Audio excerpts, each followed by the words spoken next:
আবারও ফাঁসিতে আত্মঘাতী এক ব্যক্তি। ঘটনা কৈলাসহর বৌলাবাসা 4 নম্বর ওয়ার্ড এলাকায় এক ব্যক্তি ফাঁসিতে আত্মহত্যা করা নিয়ে তীব্র চাঞ্চল্য দেখা দিয়েছে।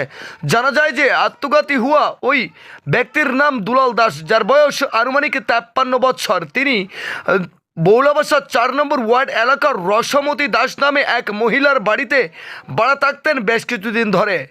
পাশাপাশি দুলাল দাসের কৈলাসহরে একটি দোকানও ছিল।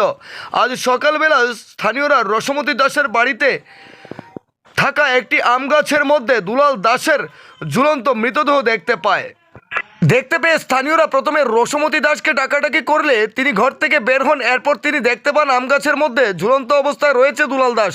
তবে কী কারণে তিনি আত্মহত্যার পথ বেছে নিয়েছেন তা নিয়ে এখনও নানা দুয়াশা রয়েছে।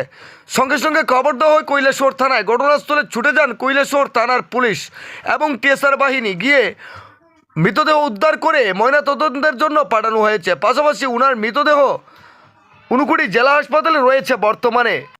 তবে এই ঘটনায় তীব্র চাঞ্চল্য বিরাজ করছে বৌলাবাসা এলাকায়। এর আগেও বৌলাবাসা থেকে অপর এক ব্যক্তির ঝুলন্ত মৃতদেহ পাওয়া গিয়েছিল। স্থানীয়রা এ নিয়েও নানা বলাবলি শুরু করেছেন। তবে পুলিশি তদন্তেই আসল রহস্য উন্মোচিত হবে, এটা আত্মহত্যা নাকি অন্য কিছু।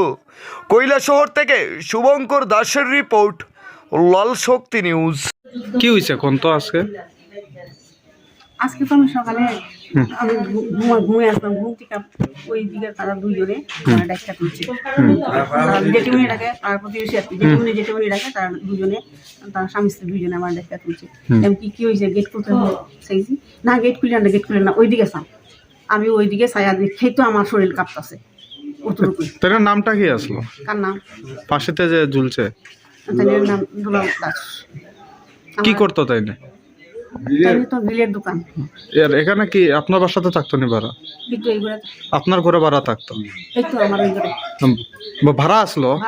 আচ্ছা, আপনার নামটা? আমার নাম রসমতী দাস। কোন জায়গা? এটা বলো আছে কয় নং ওয়ার্ড? 4 নম্বর।